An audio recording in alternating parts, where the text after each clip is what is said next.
Gloria sea al nombre del Señor. Gloria sea al nombre bendito de nuestro Dios, que nos da la oportunidad de poder adorarle, de poder bendecirle.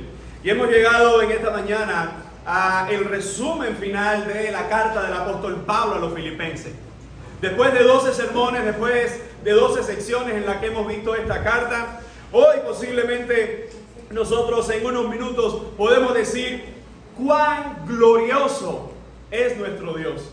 Y cuando vemos esta carta, por supuesto, como llevamos ya algunos meses profundizando en sus verdades, disfrutando el Evangelio de Cristo, de cómo esta iglesia lo disfrutó, hoy vamos a hacer un recuento, aunque no vamos a entrar en todos los detalles, como es evidente. Vamos a hablar de principales características. Quizá usted estuvo en todos los sermones o ha visto todos los sermones, pero en esta mañana queremos una vez más exaltar el nombre del Señor, edificar la iglesia de Cristo y que el Evangelio del Señor sea predicado fielmente a través de la carta del apóstol Pablo a los hermanos filipenses. Y cuando vemos el resumen de toda la carta y todas sus secciones, esto nos lleva a un título general, y es que Jesucristo es el centro de nuestras vidas y nuestra máxima razón de gozo. Uno puede decir, ¿cómo resumir en una frase completa lo que nos enseña la carta de los filipenses o a los filipenses? Que Jesucristo es la máxima razón de nuestras vidas, es el centro de nuestras vidas. Si leemos todo Filipenses, nos vamos a dar cuenta que el apóstol vuelve una vez más al tema desde diferentes áreas para decirnos que Jesucristo, hermano, solo Jesucristo es el centro de nuestras vidas. Y si hablamos de lo que enfrentamos hoy, volvemos a decir que Jesucristo es la máxima razón de nuestro gozo. Así que cuando vemos esto, recordamos cuál es el contexto de la carta. Como bien hemos aprendido durante estos domingos, la carta es escrita por el apóstol Pablo a una iglesia que de una forma divina, de una forma gloriosa, llegó el Evangelio. Si usted va conmigo ahí a Hechos capítulo 16, se va a dar cuenta de cómo comenzó todo. Hechos capítulo 16, versículo 11. Pero antes de entrar en el verso 11, que nos dice que Pablo en este segundo viaje misionero llega a Filipo, mira lo que dice desde el verso 6. Hechos 16, verso 6. Y así comenzó todo en cómo llegó el Evangelio a este lugar. Dice, y atravesando Frigia y la provincia de Galacia, le fue prohibido por el Espíritu Santo hablar la palabra en Asia. Y cuando llegaron a Misia, intentaron ir a Bitinia, pero el Espíritu no se lo permitió. Escuchen, ¿cómo que el Espíritu Santo le está prohibiendo a estos hombres de Dios que no prediquen en ese lugar? Bueno, más adelante vamos a ver cómo el Evangelio llegó a ese lugar, pero la prioridad en este momento era otra. Y fíjense cómo dice el verso 9. Y se le mostró a Pablo una visión de noche. Un varón macedonio estaba en pie, rogándole diciendo, pasa a Macedonia y ayúdanos. Cuando vio la visión, enseguida procuramos partir para Macedonia, dando por cierto que Dios nos llamaba para que anunciásemos el Evangelio. ¿Y a dónde llegaron? Verso 11. Zarpando pues de Troas, vinimos con rumbo directo a Samotracia y al día siguiente a Neápolis, y de allí a Filipos, que es la primera ciudad de la provincia de Macedonia y una colonia. Y estuvimos en aquella ciudad algunos días. Así que, de una forma, ¿cómo llega el Evangelio a los filipenses? Número 1, era el Espíritu Santo quien estaba llevando a cabo su misión, la tarea de la predicación del Evangelio. Ellos quieren ir a un lugar y el Espíritu dice no. Quieren ir a otro lugar y el Espíritu dice no. Quiero que vayan a este lugar. Y el Señor, por medio de una visión, un varón macedonio dice, vengan a donde estamos nosotros. Y de la forma providencial el Evangelio entonces, por medio de estos hombres de Dios, llega a Filipos. La iglesia es instaurada en este lugar. El contexto de esa iglesia es una colonia romana. Recordemos que ser ciudadano romano tiene muchos privilegios. Tú eres ciudadano romano y es como decir, en el mundo moderno tienes la ciudadanía que puedes entrar a cualquier lugar, puedes tener beneficios de Roma directamente y también de tu ciudad natal. Tanto así que justo a esa carta donde Pablo le va a decir, nuestra ciudadanía está en los cielos. Más que una ciudadanía de hombre que tiene privilegios humanos, la nuestra está en los cielos. Por eso se trata todo de Jesucristo en esta carta, de cómo Él es el centro de nuestras vidas. Así que, entendiendo el contexto, ¿quién es más? Nos dice la palabra en Hechos capítulo 16 que habitaban en Filipo. Recuerda, hay varios personajes importantes aquí. Si leemos este tema, nos va a aparecer una mujer llamada Lidia.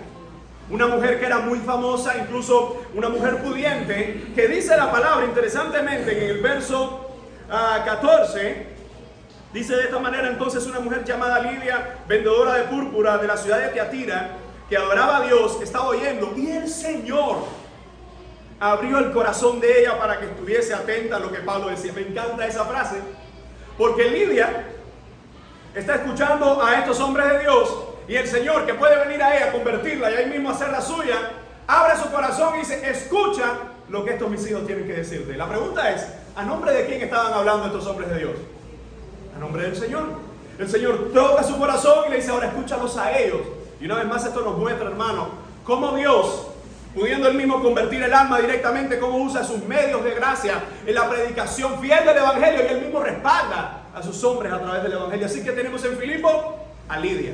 Esta mujer llamó a muchas otras personas para que escucharan el Evangelio. También tenemos otro personaje que, aunque no sabemos si para este momento está en la iglesia de Filipo, sí sabemos que Dios hizo un cambio extraordinario en su vida. ¿Quién es? Una mujer.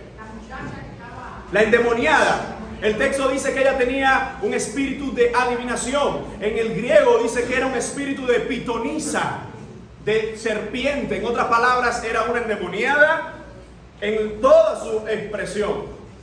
¿Y qué ocurre con ella? El Señor, por medio de Pablo, le liberta y se alivia, le convierte a esta mujer que estaba oprimida, que era la fuente de ganancia de sus dueños. Ahora le da libertad. Hermanos, lo que provoca el Espíritu de Dios en nuestras vidas: salvación, liberación, libertad de la esclavitud, vida eterna. Y eso es lo que provoca el Señor en nuestras vidas. Pero hay otro personaje también muy famoso en Filipo. ¿Quién es? Y no sabemos si estaba o no, pero es cierto que fue una persona que tuvo un testimonio increíble en Filipo. ¿Recuerdan? ¿Qué es lo que pasó cuando Pablo y Silas el Señor hace por medio de ellos este milagro? Terminan en la prisión. Les dan sus buenos azotes, lo ponen en lo más profundo de la prisión, en lo más seguro. Hay un terremoto, las cadenas se sueltan, el carcelero lo toma y se va a matar, y Pablo dice: no, porque estamos todos aquí. El carcelero de Filipos, que ni sabemos su nombre, toma a Pablo y Silas, lo lleva a su casa, les da alimento, y en un momento dice: ¿qué tengo que hacer para ser sano? Y tenemos en Hechos 16, verso 31, cree en el Señor Jesucristo y serás salvo tú y tu casa. Se trata de creer. Así que en la iglesia de Filipo, una de las historias que redundaba en medio de ellos es cómo Lidia había sido salvada por el Señor, cómo aquella mujer endemoniada había sido liberada por el Señor, cómo ese carcelero había sido salvo por el Señor. Y entonces viene la carta. La carta, busque conmigo ahí en Filipenses, nos va a estar hablando a nosotros de varios temas importantes. Y aunque, como bien le decía, que no vamos a estar viendo todos los versículos, vamos a ver las 12 secciones en las cuales hemos estado compartiendo. La primera sección la titulamos Riquezas espirituales detrás de un saludo. Cómo un simple saludo tiene grandes bendiciones para nuestras vidas. Mire lo que dice verso 1 y 2. Pablo y Timoteo, siervos de Jesucristo, a todos los santos en Cristo Jesús que están en Filipo, con los obispos y diáconos, gracia y paz a vosotros de Dios nuestro Padre y el Señor Jesucristo. Muchas bendiciones hay detrás de ese saludo. Primero, se presenta el apóstol con su ayudante Timoteo y usa un calificativo que debería animarnos a todos nosotros a tener ese calificativo en nuestras vidas: siervos de Jesucristo. En otras cartas Pablo usa el término apóstol, pero aquí él simplemente dice: soy un esclavo, somos esclavos de Jesucristo. En el inicio de la carta, Pablo simplemente le está mostrando, y es, hermano, un mundo que busca recompensa, un mundo que busca títulos. Cuando nosotros vamos al Evangelio, nuestro mayor regalo es llamarnos simplemente sus esclavos. Quizás alguien diga: no me gusta mucho esto del término de esclavo, porque nosotros somos una sociedad rebelde, una sociedad independiente, donde tenemos que ser y vencer en esta vida. Pablo teniendo todos los calificativos, dice: somos sus esclavos. Claro que somos esclavos por amor, no por obligación, no por dolor. Y fíjense cómo dice: esclavo de Jesucristo. ¿A quiénes le escribe? Interesantemente, Pablo menciona primeramente aquellos que están frente a la congregación, a los obispos, en este caso los pastores, y a los diáconos, en este caso los que están sirviendo a la mesa, ¿verdad? Y habla de los dos calificativos y dice también a todos los santos, ¿verdad? Junto a estos hermanos. ¿Y el saludo cuál es? Gracia. Gracia y paz de Dios nuestro Padre y del Señor Jesucristo. En el simple saludo nos está diciendo el Señor, por medio de esta carta, que si es una bendición ser su siervo, es un regalo del Señor tener su gracia y tener su paz. ¿Qué es su gracia? Ese es el regalo por el cual el Señor ha llegado a nuestras vidas para darnos vida y vida eterna. ¿Qué es su paz? Que necesitamos hoy precisamente en esta sociedad, su paz. Y recordemos desde dónde está escribiendo Pablo esto. Desde dónde Pablo está dando tanto ánimo. Desde una casa lujosa, ¿verdad? Con todos los siervos a su disposición, con unos carruajes preparados para hacer sus viajes misioneros. Desde una cárcel. Y desde una cárcel, el siervo de Jesucristo entiende que la bendición de la iglesia es la gracia del Señor y su paz. Un saludo tan hermoso y tan maravilloso para nuestras vidas. La segunda parte que estuvimos viendo de la carta se encuentra en los versos del 3 al 11. Y recuerda, lo titulamos Cuando amas sinceramente a los hermanos de la fe. Si leemos desde el verso 3, Pablo comienza agradeciendo al Señor. Pablo comienza dándole tantas gracias al Señor, incluso que ellos están en sus oraciones. ¿Y qué nos enseñan, hermanos, estos versos? Cuando vemos, fíjense cómo dice el verso 3 y 4, doy gracias a mi Dios siempre que me acuerdo de vosotros, siempre en todas mis oraciones, rogando con gozo por todos vosotros. Así que en estos versos nos damos cuenta cómo dice Pablo en los versos del 3 al 6, cuando amas sinceramente a tus hermanos, los tienes en tu mente. Pablo está desde una cárcel, que más adelante nos vamos a dar cuenta que hay una ofrenda que se ha demorado, y aún así él está recordando a sus hermanos, lo tiene en su mente. Dice, le doy gracias al Señor por ustedes. Ustedes están en mi mente, ustedes están en mi vida, por la sencilla razón de que somos un cuerpo. Hermano, el cuerpo de Cristo, nosotros tenemos problemas, nosotros tenemos situaciones difíciles, tenemos incluso defectos. Pero qué bueno saber que la iglesia ora por tu vida. Qué bueno saber que en todo momento tenemos una iglesia. Miren, hay gente que ora por su vida sin conocerlo a usted. Porque ¿cuántos cristianos no hay en el mundo? Y cuando un creyente dice, Señor, te pido por tu iglesia, yo soy su iglesia. ¿Oye usted la iglesia del Señor? Si usted fue lavado y comprado por la sangre del Cordero, usted es la iglesia de Cristo, independientemente en el lugar que vivamos, en la situación que estemos. Así que en primer lugar hay mucha gente que ora por nosotros sin conocernos, como nosotros oramos por mucha gente sin conocerle. Señor, tu iglesia, donde quiera que esté, Señor, socórrela, sopórtala, ayúdala. Pero aquí Pablo está hablando de una oración con conocimiento de causa. Está orando por sus hermanos filipenses. Pablo ha estado entre ellos, Pablo ha predicado el evangelio entre ellos, incluso menciona en la carta a muchos de ellos. Y así nos anima a nosotros a orar los unos por los otros, a tener a nuestros hermanos presentes, hermanos.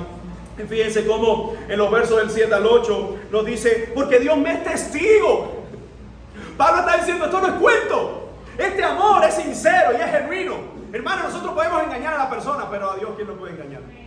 Hermana, estoy orando por ti. Y ni te acordaste de ella en toda la semana. Estamos orando. ¿Por qué? A menos que tú a esa hermana le hayas puesto el nombre de alimento, cuando ora, Señor, gracias por el alimento, entonces ¿de qué otra forma puedes estar orando? Fíjense cómo el verso 8 dice, porque Dios me es testigo de cómo os amo con todo, amo a todos vosotros en el entrañable amor de Jesucristo. ¿Qué nos muestra Pablo? Que él ama a sus hermanos filipenses. ¿Por qué? Porque es el amor de Cristo el que le da esa capacidad para amar. Hermanos, si tú y yo somos capaces de amar a otros, es porque Él nos ha amado primero. Si tú y yo somos capaces, ¿por qué? Te hago una pregunta. ¿Por qué el amor del creyente es diferente al amor del mundo? Porque en el mundo se ama también, de una forma, con sus características, pero se ama. En el mundo, un padre ama a un hijo. En el mundo, un esposo ama a una esposa, con sus características, pero le ama.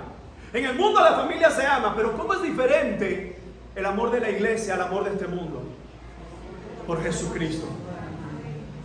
Si yo puedo amar a mi hermana, aunque conozco sus defectos y ella conoce los míos, es porque el entrañable amor de Jesucristo me permite a mí no ver sus miserias, no ver sus problemas, no ver sus calificativos negativos, sino decir: Señor, gracias porque tú me amaste a mí, yo no lo merecía. ¿Cómo no amar a mi hermano?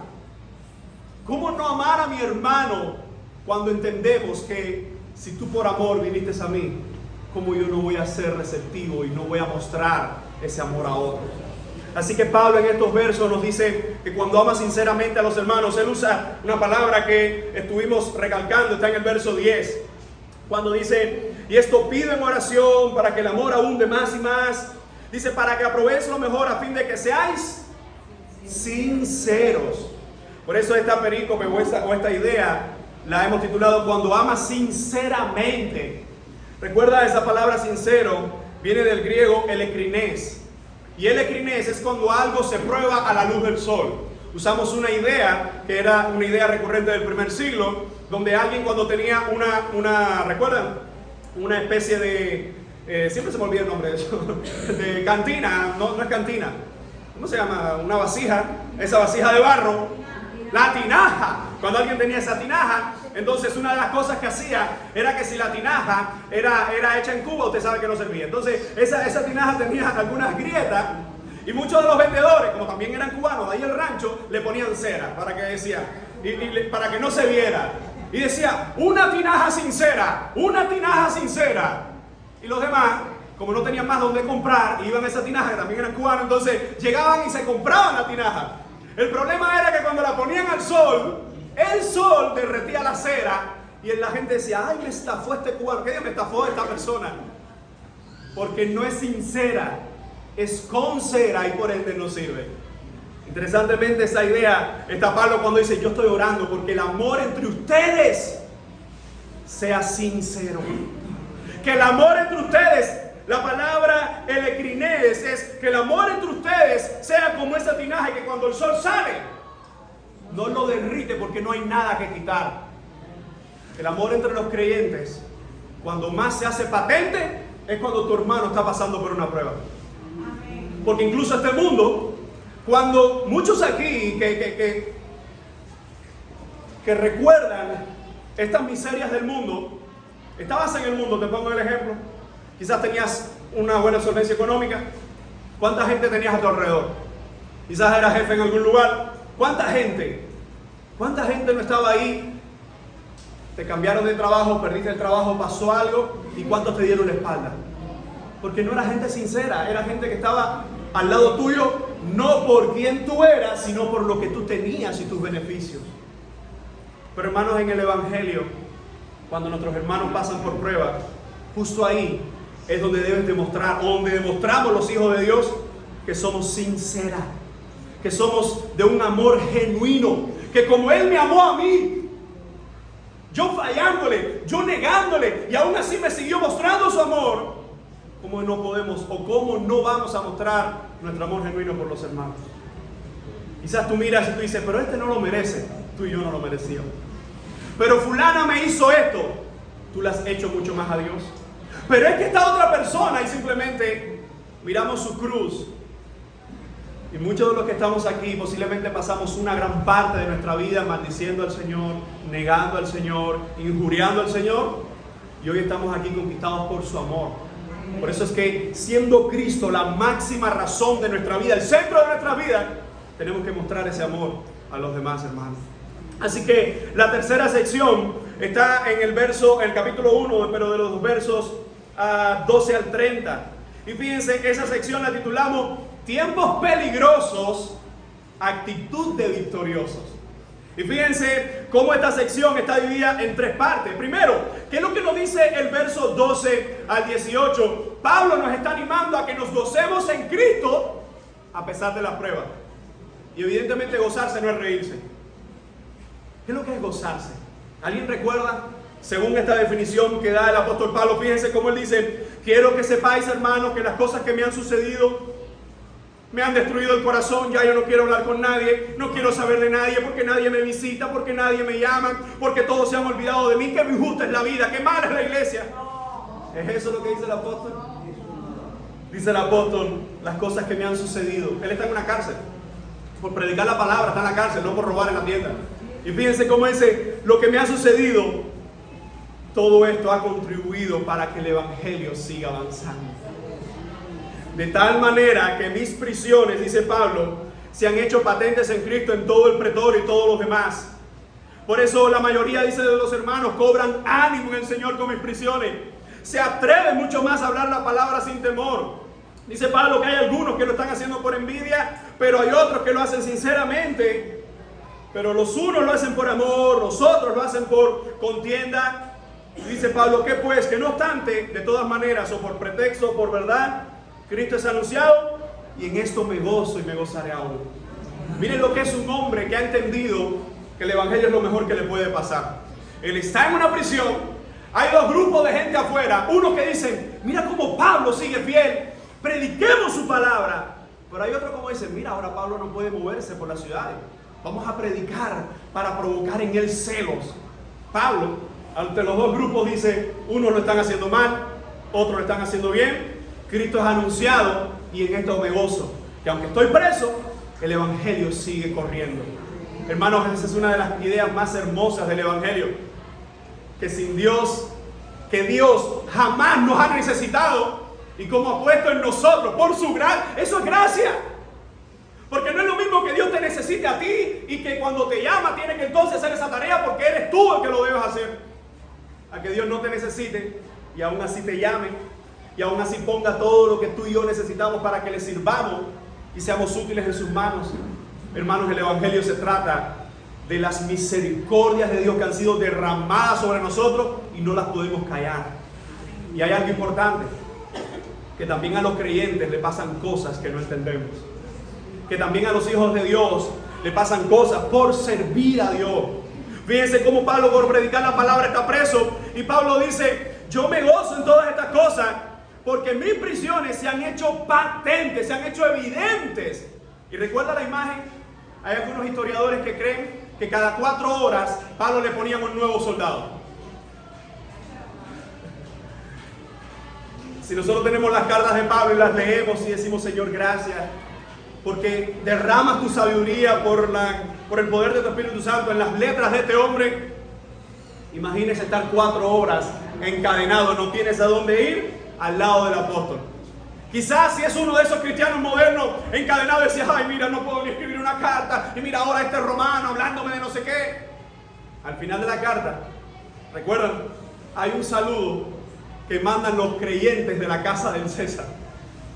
Y una de las cosas que sabemos es que mientras Pablo estaba preso, él decía, esto no es un obstáculo para la obra de Dios, es una bendición para que la obra de Dios continúe. Hermano, donde quiera que estemos, en la situación que estemos, el evangelio del Señor sigue adelante. Y un ejemplo muy sencillo de eso, quizás alguno de nosotros, ¿cuántas veces hemos tenido que ir a un hospital? ¿Y quién quiere ir a un hospital en estos días? Bajo ningún concepto, por cómo está la situación. Pero incluso estando en ese hospital, tenemos la oportunidad de hablarle a otros de Jesucristo. Tenemos la oportunidad de hablarle a otros de Jesucristo. Eso es exactamente lo que Pablo nos está diciendo. Dice, en estas cosas me gozo. Que aunque estoy sufriendo por el evangelio sigue adelante. ¿Por qué razón? Hermano, porque la obra del Señor nada la detiene. Es una cuestión, o te montas en la guagua o la guagua te pasa por arriba. O entiendes que lo mejor que te puede ocurrir es Dios, o simplemente terminas en el infierno y más nada. La palabra del Señor nos muestra en estos versos cómo en tiempos peligrosos nuestra actitud debe ser la de un hijo del Señor. Exaltar a Cristo por vida o por muerte, vemos en los versos 19. Miren cómo el verso 21 dice, porque para mí el vivir es Cristo y el morir. Pero esa palabra ganancia tiene que ver con la recompensa final. En otras palabras, Pablo está diciendo, si vivo, estoy viviendo para Cristo. Y si muero, es tan hermoso porque me encuentro con Cristo. Al final nunca pierde. Hermano, el cristiano no pierde. Podemos perder en esta riqueza, podemos perder salud, podemos perder cosas terrenales, pero en cuanto a nuestras bendiciones espirituales, ahí nunca va a haber pérdida para los hijos de Dios. Para aquellos que estamos en el Señor, para aquellos que permanecemos en el Señor. Por eso el llamado en su palabra es a permanecer fiel en Él, a seguir agarrados de Él, a seguir buscándole a Él, porque en Él En Él nunca vamos a perder, iglesia. Y Pablo dice en este contexto, versículos 27 al 30, solamente que os comportéis como es digno del Evangelio de Cristo. Hermanos, un creyente no solo es creyente porque diga creo en Cristo. Un creyente tiene que comportarse digno. Te pongo un ejemplo sencillo. Y es que si alguien te invita a una boda, tú no deberías por ningún medio ir en chancleta, ir en camiseta, ir todo sucio, lleno de grasa. No deberías. ¿Por qué? Porque te están invitando a una celebración donde al menos lo más digno que te puedas poner, lo más adecuado para la ocasión. Quizás no tienes toda la ropa, no tienes todas las cosas necesarias, pero tú tratas de ponerte lo más digno, aunque sea prestado. Un cristiano iba a decir un cristiano, un cubano que se respeta alguna vez se ha vestido prestado, así que no se sienta mal. Aunque sea prestado. Pero lo importante de esto es que si tú vas a una celebración, imagina que es una boda de gente amada. Y tú llegas en camiseta, llegas lleno de grasa, y tú eres el que tienes que hacer, no sé, dar unas palabras de agradecimiento. Primero, yo sé que usted no lo haría, por lo menos por cordura. Y si yo fuera el que estuviese frente a esa boda, no te dejaría tampoco. ¿Por qué? Porque tienes que venir al menos de la forma más digna para esa ocasión. Y fíjense cómo Pablo está tomando la idea de que deben comportarse como es digno del Evangelio. ¿Te das cuenta por qué los cristianos, donde quiera que estamos siendo medidos? Donde quiera que nosotros nos comportemos, es decir, donde quiera que nosotros estemos actuando en el trabajo, en el barrio, en la cola, en cualquier lugar, tenemos que vivir dignos de aquel que vive en nosotros, de aquel que habita en nosotros. Una de las cosas que aprendí al inicio de la carrera, la secular que estamos haciendo sobre derecho, es que yo veía que todos los profesores en primer año, todos iban vestidos de pinza con camisas manga largas. Y yo empecé a notar, los hombres por supuesto, iban vestidos de esa forma, y escuchándolos y hablando con alguno de ellos, uno de ellos dijo, es que nosotros, incluso no solo como hablamos, sino también como vestimos y como nos comportamos, tiene que hablar de quiénes somos. Y estamos hablando de gente que no es creyente en su mayoría. Porque ellos entienden que si es un abogado, que si es un profesional en la universidad, debe estar vestido al menos de acorde a lo que está enseñando. Hermanos, ahora nosotros los cristianos, no es solo es al revés, no es solo como nos vestimos, porque para nosotros vestirnos con cordura es lo más normal. Es como actuamos, es como pensamos, es como nos desarrollamos en esta sociedad. Dignos del Evangelio, dice Pablo, como debemos vivir. En el cuarto sermón que estuvimos desarrollando, en la cuarta parte, lo encontramos ahora en Filipenses capítulo 2. Verso del 1 al 11, y el tema en ese momento fue humillado como cordero, exaltado como un león. Vemos un hermoso contraste de la vida cristiana, y fíjense cómo en los primeros versos, en los versos del 1 al 4, hay un llamado que el apóstol hace para todo creyente. ¿Cuál es? Por tanto, de modo que hay un consuelo en Cristo. Y aunque la Reina Valera dice si hay, estuvimos aprendiendo que esa frase en griego es más bien afirmativa. De modo como hay consuelo en Cristo. Claro que tenemos consuelo en Cristo, iglesia. Dice, como tenemos consuelo y amor, como tenemos comunión con el Espíritu, como tenemos su afecto entrañable, es decir, su amor que es perdurable, como tenemos su misericordia, Pablo dice, completen mi gozo, sintiendo lo mismo, teniendo el mismo amor, unánimes, sintiendo una misma cosa. Dice el verso 3, nada hagáis por contienda o por vanagloria. Hermanos, es un llamado para todos nosotros. Hay gente que hace cosas, pero muchas veces las hace por contienda. Dios no lo recibe. ¿A quién está haciendo referencia Pablo en este verso? Específicamente, ¿a quién? Según lo que hemos venido desarrollando, ¿a quién está haciendo referencia? ¿Quiénes estaban haciendo algo por contienda? Los que estaban predicando por envidia. A esa misma gente. Pablo le dice, hermanos, no hagáis nada por contienda. Te pongo un ejemplo.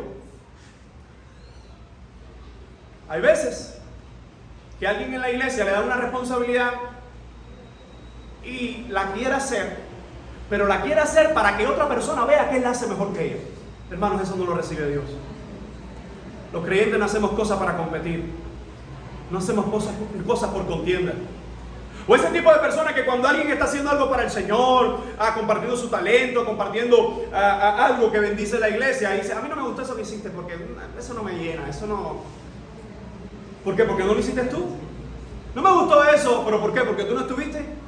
Hermanos, a veces en las congregaciones hay gente que no le gusta lo que algo ocurre. A ver, hay una cosa, que no nos gusta que algo ocurre porque por la Biblia vemos que no, evidentemente no debe ser. O que no nos gusta porque no lo estamos haciendo nosotros. Es un peligro. Porque Pablo nos enseña sobre esto, nada hagáis por contienda. No hagan nada para, como se dice en la calle, para darle en la cabeza al otro. Terminé el devocional y salgo y miro a Leo. Viste, aprende. Eso no lo recibe el Señor, hermano. Eso no lo recibe el Señor. Pero hay otra cosa, dice, nada hagáis por contienda, ni por vanagloria. ¿Cuál es esa vanagloria? Escúchame, esa vanagloria es justo cuando terminaste de hacer algo para el Señor o de mostrar algo para el Señor, cuando empieza y llega alguien y te dice, oye, qué tremendo. Ojo, porque justo ahí empieza lo peor. En si tú entiendes que eso que te están diciendo es para Dios y lo sigues desviando al Señor y dices, mira, gloria al Señor por eso. O si dejas que la arrogancia te diga en el oído, oye, estás fuera de serie. Oye, de verdad que yo no sé usted, pero eso es algo con lo que mi corazón tiene que pelear todos los días. Entender que si puedo hacer algo es por su gracia, para su gracia y solo para su gloria. El día que simplemente saboreemos la idea de que es para nosotros, hermanos, somos desechados por el Señor. Dice, nada hagáis por contienda o por vanagloria. Antes bien, con humildad, estimando cada uno a los demás como superiores a él mismo. No mirando cada uno por lo suyo propio, sino cada cual también por lo de los otros. En otras palabras, ¿qué es lo que nos está enseñando Pablo en estos versos? Pablo está diciendo, recuerde, iglesia, que esto no es de competencia, que esto no es de llevarse la gloria, que esto no es, voy a ver, y si no me beneficia a mí, porque así hay gente que cuando se va a hacer algo, si no es beneficiado, no le interesa, ¿qué gano yo con esto? O como diría un famoso cómico de los pocos que van quedando, ¿y cuál es el raspe aquí? ¿Cuál es la ganancia? ¿Cuál es mi ganancia aquí? Usted va a un trabajo y cuando te dicen, mira, esto es lo que tienes que hacer, tú dices, empieza por el salario y después hablamos por las demás cosas. La vida cristiana no se trata de qué puedo yo ganar. ¿Sabe por qué? Porque ya todo fue ganado por Él en la cruz. Ya lo demás es por gracia, hermano. Lo demás es gratitud. Lo que nosotros hacemos es por gratitud. Fíjense que cuando vemos su palabra, Él dice el apóstol en estos primeros versos, es un llamado para todos los creyentes. ¿Cuál? No hacer las cosas ni por contienda ni por vanagloria. Y esto es difícil.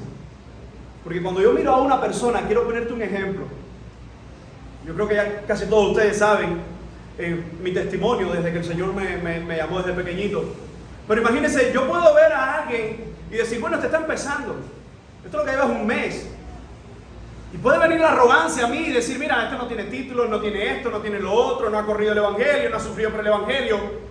Pero todo eso, mientras más cosas nosotros tenemos en el Evangelio, mientras más tiempo, mientras más preparación, lo que nos hace es amar mucho más a ese que comienza. No mirarlo por el piso.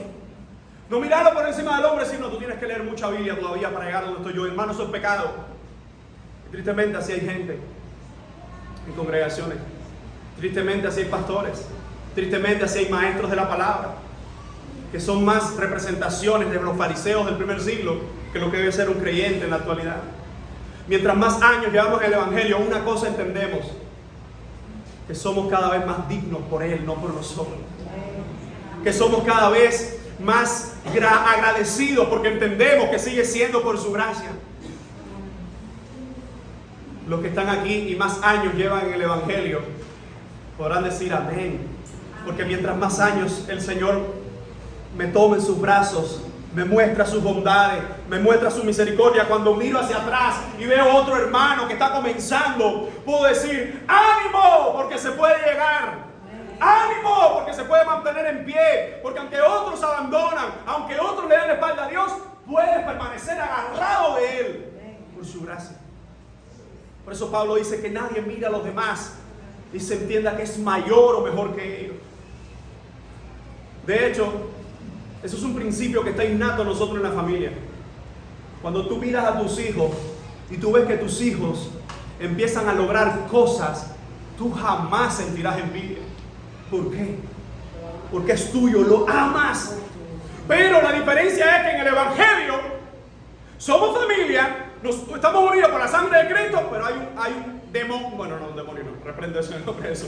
Pero hay una naturaleza pecaminosa en nosotros que todo el tiempo quiere competir, que todo el tiempo, evidentemente, ay, si tú supieras las cosas de la vida. Hermano, tengamos cuidado con esas cosas dentro de la iglesia, porque al final eso no le agrada al Señor. Y fíjense cómo, después de Pablo hablar de este llamado para todos, nos va a poner el ejemplo más hermoso de todos los ejemplos. ¿Y cuál es?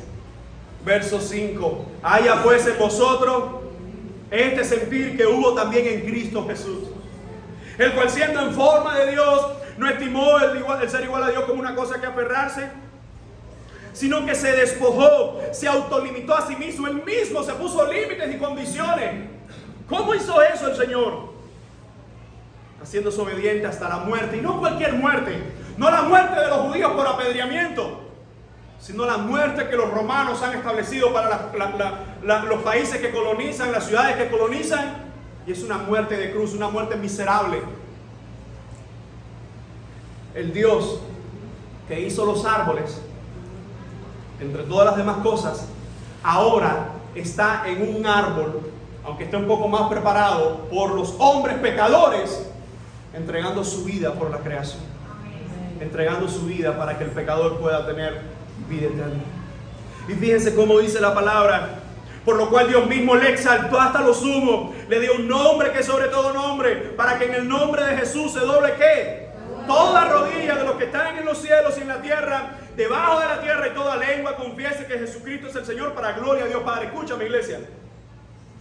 Hoy nosotros estamos reconociendo en esta vida, en este tiempo, que Él es el dueño de la gloria, que Él es el dueño de nuestras vidas, pero llegará un día donde junto a todo el universo le volveremos a reconocer, y una cosa estará presente: esto es lo que he hecho toda mi vida. Gloria a Dios por eso. El problema son los que hoy no están haciendo esto. El problema son los que van a enfrentar esta situación en perdición, donde tendrán que reconocer que Él es el Dios de toda la gloria, y terminarán en el lago de fuego y azufre. Adorar al que vive por los siglos de los siglos es un privilegio. Fíjense cómo Pablo está usando una de las imágenes más hermosas para mostrarnos que aunque Él, como un cordero, se humilló hasta lo más bajo. Por si tú no lo sabías, la mayoría de los historiadores serios en esta área coinciden en que los presos, los cautivos en ese momento de cruz, están desnudos literalmente.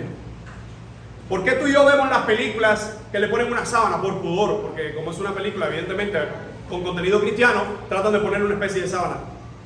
El Hijo de Dios se humilló en todos los aspectos. Y Pablo está usando esta imagen. Pablo está preso y presenta a Cristo. Pero escúchame, la gloria del Evangelio no es que Él fue a una cruz, sino que fue una cruz y acto seguido una tumba y salió de la tumba. Esa es la gloria de la cruz, que es una cruz que sigue la historia, no una cruz donde termina la historia. Fíjense entonces cómo la palabra del Señor nos enseña que nuestro Jesucristo se humilló hasta los ojos. Y esta imagen no la usa porque el mundo hoy no quiere humillarse. El mundo hoy humilla a los demás y quiere exaltarse.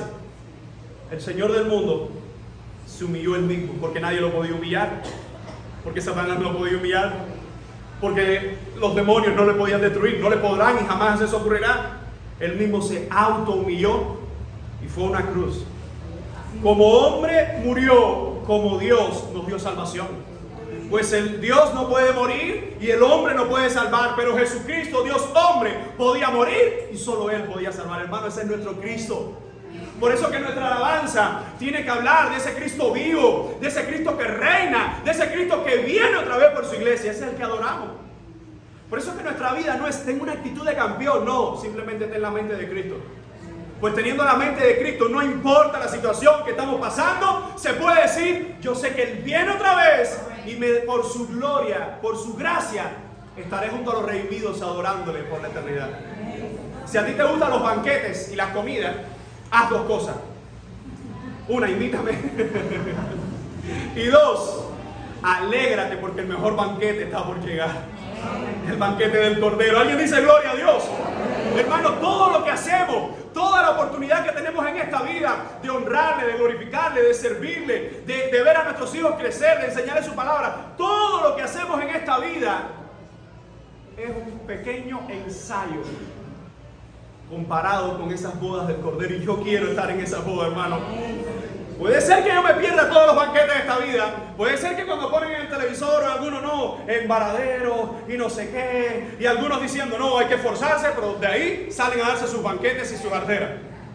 Pero qué bueno saber que nuestro Dios tiene una mesa preparada para sus hijos. No para impíos, no para gente que tiene doble vida, no para gente que está en la iglesia pero no es la iglesia, no para gente que está practicando el pecado, sino para aquellos que estamos luchando contra el pecado y decimos, Señor, qué maravilloso será estar en esa mesa adorándote y glorificándote. Y déjame decirte algo más. Tú y yo no tenemos ni idea de cómo va a ser, porque estamos viendo ese evento glorioso todavía desde esta parte. Y aún así, será lo mejor que nos va a pasar. Alguien dice gloria a Dios. Así que la siguiente sección que Pablo está declarando acá, la encontramos capítulo 2, desde el verso 2 al 18, 12 al 18. Cuando Dios dice, ocupaos en vuestra salvación. Mire lo que dice el verso 12. Por tanto, amados míos, como siempre habéis obedecido, no como en mi presencia solamente, sino mucho más ahora en mi ausencia, ocupaos en vuestra salvación con temor y con temblor. El texto nos está diciendo, esa salvación que el Señor ha puesto en ti, tú tienes que vivir de acuerdo a esa salvación. No es que fui salvo y voy a hacer lo que quiera. No es que fui salvo y voy a irme al mundo a pecar. Es que si soy salvo, tengo que corresponder por los medios de gracia que el Señor me ha dado a vivir su palabra. Hermano, ocuparnos en nuestra salvación no es obrar para ser salvos, sino que ya hemos sido salvos y tenemos que ocuparnos en eso que Dios nos ha dado. ¿Cómo? Por sus medios de gracia, teniendo comunión con el Padre, orando a Él, buscando nuestro tiempo para decir, ¿cómo está mi vida de oración al Señor? ¿Cómo está tu vida de oración al Señor? Muchas veces por el ajetreo pasa el día entero y no tenemos un momento para decir, voy a hablar con mi Dios. Porque yo puedo hablar con Dios las 24 horas del día, una comunicación directa, pero también necesitamos ese tiempo a solas. Por eso, ocupaos en vuestra salvación. No está hablando, hagan cosas para ganar algo delante de Dios. Ya todo fue ganado por Cristo, hermano. Pero ocuparnos en nuestra salvación es decir, el evangelio que está en mí tiene que ser mostrado a los demás. Es buscar más de su palabra, es aprender más de su palabra, es compartir más su palabra en mi familia, en mi tiempo devocional, es congregándome. Hay gente que dice, no, yo no necesito una iglesia, yo soy la iglesia. Tú eres una parte de la iglesia. Tú eres parte del cuerpo y el cuerpo no está dividido. Y no existe un riñón por allá y una oreja por acá. El cuerpo, por eso es que todo creyente que verdaderamente ha sido rescatado por Cristo necesita una iglesia local. A veces he hablado con varias personas que están en ministerios interdenominacionales, en muchos ministerios y en muchas cosas. Y una cosa siempre le digo, si tú no perteneces a una iglesia local, estás haciendo cualquier cosa, pero estás lejos de lo que Dios quiere que tú hagas para Él. ¿Cómo? Sí. Porque todos necesitamos una iglesia local, donde Dios en cada iglesia local ha puesto dones y talentos entre los hermanos para que nos animemos unos a otros, para que nos consolemos unos a otros, para que nos edifiquemos unos a otros. Y eso no significa que después sirva en otras áreas, pero tengo que servir en mi iglesia local. Necesitamos, hermano, este pedacito de tierra. Nosotros cuando más lo sabemos cuando viene un hermano de afuera. Dice, ay, cómo extrañaba este lugar. Y algunos dicen, y como yo extraño donde tú estás. Pero bueno, ese no es el punto. Pero este pedacito aquí, cuando uno está enfermo, ¿sí o no? Y uno dice, ay, no pude ir el domingo a la casa del Señor. No pude estar adorando con mis hermanos. No pude estar en ese tiempo de oración. Hermano, da gracias al Señor porque si el lugar donde estamos hoy es un lugar donde se predica la sana doctrina, pues estamos en el lugar correcto. Que tenemos que seguir moldeando nuestro carácter por la palabra, por supuesto, porque tú y yo estamos aquí. Ya el simple hecho de que tú estés aquí, que yo esté aquí, evidentemente nos recordará que se trata de Él obrando en nosotros. que no es el lugar de los perfectos, sino donde el perfecto nos da la oportunidad de amarnos unos a otros y mostrarnos su verdad. ¿Alguien dice amén? Así que en este texto, cuando Pablo dice, ocupados en vuestra salvación, bajo ese contexto, verso 14, ¿qué dice Pablo? Haced todo sin murmuraciones ni contienda. Qué increíble, ¿verdad? Ocúpate en tu salvación con temor y con temblor. Y no seas chismoso, chico. Y no seas contencioso, chico. Porque mucha gente puede alabar y glorificar al Señor, y si le da rienda suelta a su naturaleza pecaminosa, el chisme será el pan de cada día. Qué triste es que una iglesia sea caracterizada por ser chismosa.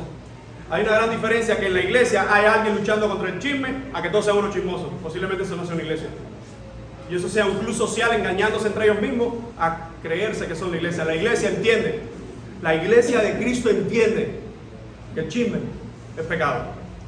Así que tengamos nosotros cuidado, hermano, de andar en murmuraciones o en contiendas, como dice el apóstol Pablo. Siguiente sección que nosotros vemos en los versos a continuación, en los versos del 19 al 30.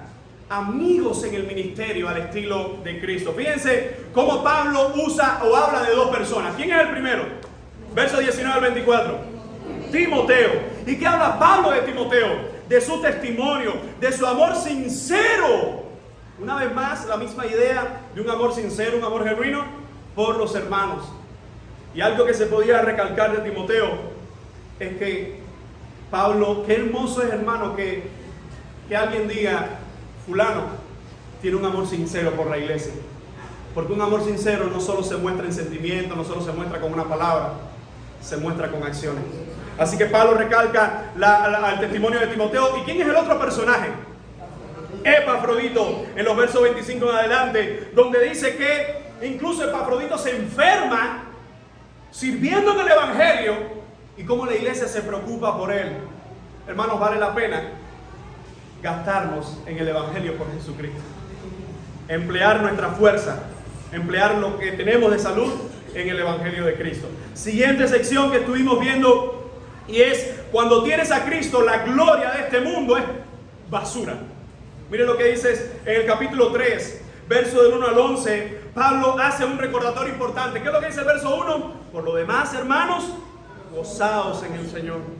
A mí no me molesta el escribir las mismas cosas, y para vosotros es seguro. Pablo le dice, hay que gozarse en el Señor. ¿Cómo? No es reírse, es simplemente decir, Señor, gracias, porque sea cual sea mi situación, tú me sigues sustentando. Yo creo que el gozo es esa seguridad que nosotros tenemos, que estemos pasando lo que estemos pasando, estemos enfrentando lo que estemos enfrentando, sabemos que Dios sigue a nuestro lado. ¿Alguien dice amén? Así que después de esto, en el verso 2, Pablo dice, guárdense de los perros. Dice, ¿qué? Pablo, ¿se te fue la mano? No, no se te fue la mano. Los perros son perros, es decir, los falsos maestros son perros. Los que están corrompiendo el evangelio son perversos. No, pastor, no diga eso. Esa gente no es tan mala, es un perro. Ahora, si Pablo lo dice, yo lo afirmo, y aunque déjeme decirle que yo no le voy a decir a esa gente, mira, esos son unos perros. Pero ¿por qué Pablo menciona con tanto furor este término? Miren lo que hace esta gente. Guardado de los perros, guardado de los malos obreros, guardado de los mutiladores del cuerpo. Evidentemente en esta iglesia hay gente que le está diciendo, hay que mutilarse el cuerpo, hay que circuncidarse, hay que hacer esto para ganar méritos en la salvación. Y Pablo dice, de esa gente, aléjense, cuídense, porque son perros, son malos obreros y son los asesinos del cuerpo, enemigos en la iglesia de Cristo. Y después viene algo tan hermoso y tan glorioso como los versos 3 al 11, donde dice Pablo, porque nosotros no somos la circuncisión. Verso 4, aunque yo tengo también de qué confiar en la carne. Y Pablo usa todos sus calificativos, que son muchos. Hebreo de hebreo, judío, entre los que más saben, el que más sabe. El primer expediente, mejor que el primer expediente. Y todas esas cosas, Pablo dice, la tengo por estiércol.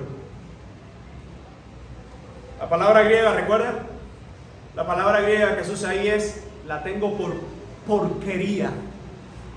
Evidentemente Pablo aquí está hablando abiertamente, dice, todo lo que yo puedo tener en este mundo, comparado con Cristo, es basura. Hermano, todo lo que nosotros podemos alcanzar en este mundo, si lo ponemos en la balanza y de la otra balanza está Cristo, siempre ganará Cristo. Que todo lo que yo tengo en este mundo, si de alguna forma me ayuda a servir más y mejor, gloria a Dios, pero sigue siendo todo para la gloria de Cristo. No se trata de cuánto tenemos, de cuánto alcanzamos, sino de que todo en este mundo, comparado con nuestro Señor, es basura. Así que no nos gloriemos de nada que podamos tener o alcanzar en esta vida. El sermón número 8, la parte 8, dice: viviendo dignamente como ciudadanos del cielo. ¿Eso dónde lo encontramos? En los versos del 12 al 21. Fíjense cómo el verso 12 dice: no creo que lo haya alcanzado ya ni que ya sea perfecto, sino que prosigo por ver si logro hacer aquello por lo cual fui también asido por Cristo Jesús. En otras palabras, el apóstol nos está diciendo: hay que olvidarse de lo que queda atrás. Hermano, hay mucha gente hoy en la iglesia o en las congregaciones que quieren ser como la mujer de Lot. La mujer de Lot tenía un llamado junto con su esposo: salgan y no miren hacia atrás. El Señor le dice: salgan porque es una ciudad perdida, que viene el juicio de Dios. Y ella salió, pero su corazón todavía estaba ahí. Cuando venimos a Cristo, tenemos que matar toda relación de amor y de pasión que nos queda con el mundo. Te pongo un ejemplo. Venimos a Cristo y usted era de aquellos que le gustaba la bebida y el alcohol. Bueno, de vez en cuando yo me doy mi traguito, de vez en cuando hay que matar toda relación y pasión con este mundo. Fíjense cómo el apóstol lo dice: olvidando ciertamente lo que queda atrás, sigo hacia la meta. Hermano, cuando seguimos a la meta, todos los días hay que matar a este viejo hombre. Todos los días hay que matar y pelear contra nuestra vieja naturaleza. ¿Recuerdan una famosa frase que usamos de Charles Spurgeon? Y él decía: una de las cosas que intento en mi vida es ahogar mi viejo hombre, pero el muy sinvergüenza aprendió a nadar y todos los días lo tengo que matar. Hermanos, en nuestras vidas nosotros tenemos que pelear contra nuestra carne. ¿Saben por qué? Porque nuestra carne, en todo momento, en toda circunstancia y en toda ocasión, lo que quiere es ir contra la verdad del Señor. ¿Y sabe cómo tú y yo sabemos eso? Porque no estoy hablando del que está sentado a mi lado, estoy hablando de mí. Estoy hablando de ti. Así que cuando el apóstol habla en esta parte, dice: olvidemos lo que queda atrás, corramos a la meta. Dice: imitemos hombres santos y no a los enemigos de la cruz que se presentan, y entendamos que nuestra ciudadanía, miren lo que dice el verso 20, nuestra ciudadanía está en los cielos. Recuerda, los filipenses decían: soy ciudadano romano, tengo todos los beneficios, tengo todos los privilegios que me puede dar la ciudadanía. Y Pablo dice: mas nuestra ciudadanía está en los cielos. Dice: nuestra ciudadanía está en los cielos, de donde también esperamos al Salvador y al Señor Jesucristo. No es solo que está en los cielos, sino que desde los cielos viene el dueño de nuestra vida, viene el dueño de nuestra ciudadanía. Por eso, hermano, qué bendición ser hijo del Señor. Qué privilegio poder decir: ay, no tengo la ciudadanía española, no tengo tampoco la americana, pero la mía está en los cielos. Y quizás alguien aquí, porque muchos no pueden ver, tengo la española o tengo la americana, y gloria a Dios, porque eso es basura. La mía está en los cielos. Y uno diga: gloria al Señor. Amén. Entonces, fíjense cómo la siguiente sección, los versos del 4, capítulo 4, versos del 1 al 7, nos habla de 5 cosas, 5 llamados. Un llamado a estar firmes en el Señor, verso 1. Un llamado a estar unidos en el Señor, versos 2 y 3. Fíjense cómo dice: ruego a Evodia y a Síntique. Imagínense que un domingo el pastor o los pastores en la iglesia de Filipo están leyendo la carta y digan: ruego, y menciona tu nombre y el de otro hermano. ¡Ay, que me trague la tierra aquí mismo! Pablo dice: tengo que mencionar a estas 2 mujeres porque eran 2 mujeres santas. Pero también los santos tienen sus discrepancias y tienen sus cositas. El problema es que eso hay que arreglarlo. Y fíjense cómo dice: ruego a Evodia y a Síntique que sean de un mismo sentir. ¿Qué sentir? Ese término sentir, Pablo lo ha dicho en la carta. Anteriormente lo dijo en algún lugar. Ser de un mismo sentir. ¿Sí? Capítulo 2. ¿Cuál es el sentir? El de Cristo. ¿Y qué hizo Cristo? Se humilló a sí mismo. ¿Y qué hizo Cristo? Por amor a nosotros vino de la muerte, muerte de cruz, y fue exaltado. En otras palabras, el ejemplo que Pablo ha puesto de que nada hagáis por contienda, por vanagloria, ahora se entiende aquí cuando dice: ruego a estas hermanas que sean de un mismo sentir. Vuelve a recalcar en el verso 4 un llamado al gozo, verso 5 un llamado a mantener buen testimonio, y verso 6 y 7 un llamado a no estar afanados. Fíjense cómo dice verso 6: por nada estéis afanosos, sino sean conocidas vuestras peticiones delante del Señor. ¿Y sabe quién lo dice? Un hombre preso desde una prisión por causa del Evangelio. Dice: oye, no se afanen por nada, que todo lo que les preocupa pónganlo delante del Señor, porque Él obrará de acuerdo a su voluntad. Y el sermón 10, o la 10ª parte que estuvimos, Filipenses 4, versos 8 y 9, se divide en dos partes. Es increíble cómo solo 2 versos nos dan un ejemplo tan práctico y tan necesario de lo que debemos pensar y lo que debemos hacer. ¿Recuerdan? La ortopraxis y la ortodoxia. La ortodoxia, lo que creemos que sea de acuerdo a la palabra del Señor. Y la ortopraxis, que lo que practicamos esté de acuerdo a lo que creemos de la palabra del Señor. Si practicamos cosas sin tener la Biblia, podemos ser cualquier religión falsa. Si creemos cosas que no están en la Biblia, somos evidentemente cualquier religión falsa. Pero si creemos lo que está en su palabra y practicamos lo que está en su palabra, estamos mostrando que le pertenecemos al Señor y que vivimos de acuerdo a sus verdades. La 10ª parte, la 11ª parte, recuerda el verdadero significado de todo lo puedo en Cristo que me fortalece. En los versos del 10 al 20 aprendimos que cuando Pablo está diciendo todo lo puedo en Cristo que me fortalece, ¿de qué se trata esto? Hay una ofrenda que se ha demorado. Epafrodito acaba de llegar con ella y Pablo dice: yo sé lo que es pasar hambre, yo sé también lo que es tener abundancia. En otras palabras, en el contexto cubano, Pablo diría: yo sé lo que es vivir de la libreta, pero también sé lo que es estar en paradero. Y Pablo dice: por todo y en todo estoy enseñado, a padecer necesidad como estar saciado. Dice: todo lo puedo en Cristo que me da las fuerzas. Todo, iglesia, lo podemos en Cristo, que es el que nos está fortaleciendo. Entonces, cuando vemos en su palabra, vemos a Pablo diciendo este verso, no se trata este verso de que logres tus sueños, de que logres tus metas o que logres tus anhelos. Se trata de que estamos en Cristo y en Él estamos completos. ¿Alguien puede decir amén? Amén. Y la carta termina con un saludo. Versos del 21 al 23. Y hablamos en ese momento riquezas espirituales detrás de una despedida. Miren cómo dice el verso 21: saludad a todos los santos en Cristo Jesús. Los hermanos que están conmigo os saludan. Hay un saludo sincero y genuino de los que están al lado de Pablo hacia los que están en Filipo y están recibiendo la carta.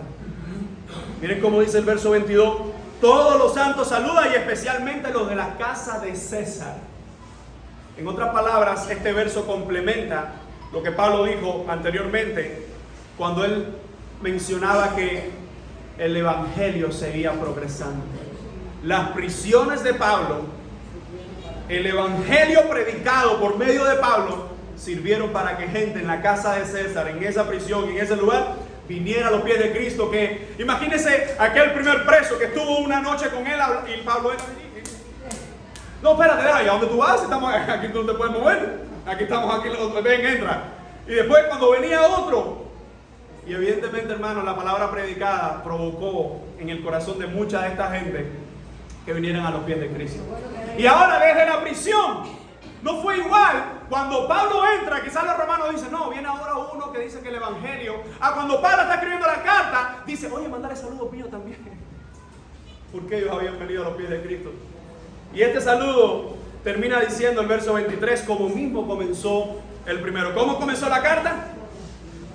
Verso 2, gracia y paz a vosotros, de Dios nuestro Padre y del Señor Jesucristo. ¿Cómo terminó la carta? La gracia de nuestro Señor Jesucristo sea con todos vosotros. ¿Cuál es el resumen entonces de toda esta carta? Que podemos entender que el centro de nuestras vidas es Jesucristo. Y la máxima razón de nuestro gozo es Jesucristo. Todos sabemos que la nación cubana se ha destapado una serie de información que cuando la televisión oficial, con los líderes oficiales, lo han pronunciado, usted sabe que es peor todavía.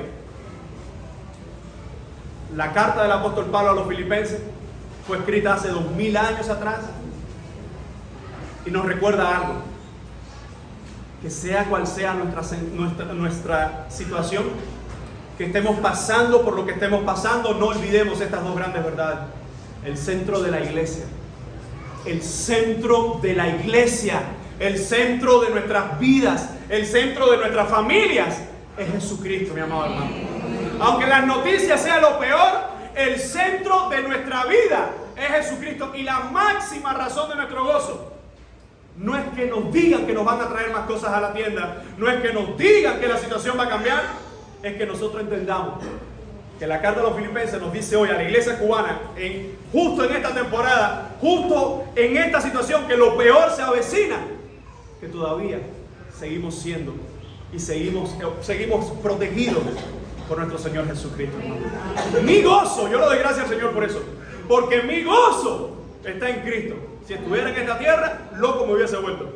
Pero nuestro gozo, el gozo de la iglesia, está en Jesucristo, hermano. 3 cosas que aprendemos de la carta del apóstol Pablo a los filipenses, desde la perspectiva de Pablo: sea cual sea nuestra situación, el Señor es nuestra fuerza, el Señor es nuestro sustento. Desde la perspectiva de los filipenses, teniendo problemas, 2 hermanas un poco enemistadas entre ellas, teniendo situaciones críticas, pero teniendo una actitud de bendecir a Pablo, entendemos que nuestra fuerza está en Jesucristo.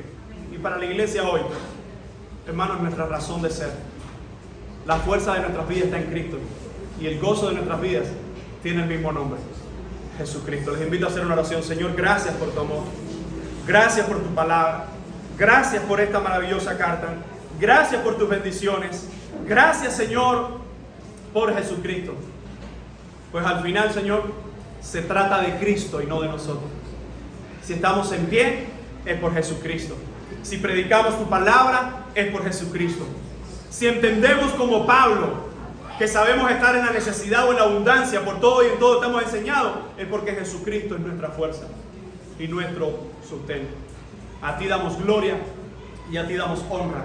Te bendecimos, Señor, porque eres nuestro Dios, y reconocemos que tú eres la máxima razón de nuestro gozo. Ayúdanos a vivir esta carta así como la hemos escuchado, hemos interpretado. Ayúdanos a aplicarla en nuestras vidas. En medio de cualquier situación que estemos pasando hoy, Señor, tú eres el centro de nuestras vidas y la máxima razón de nuestro gozo. A tu nombre sea dada la gloria. Amén y amén. Que el Señor le continúe bendiciendo.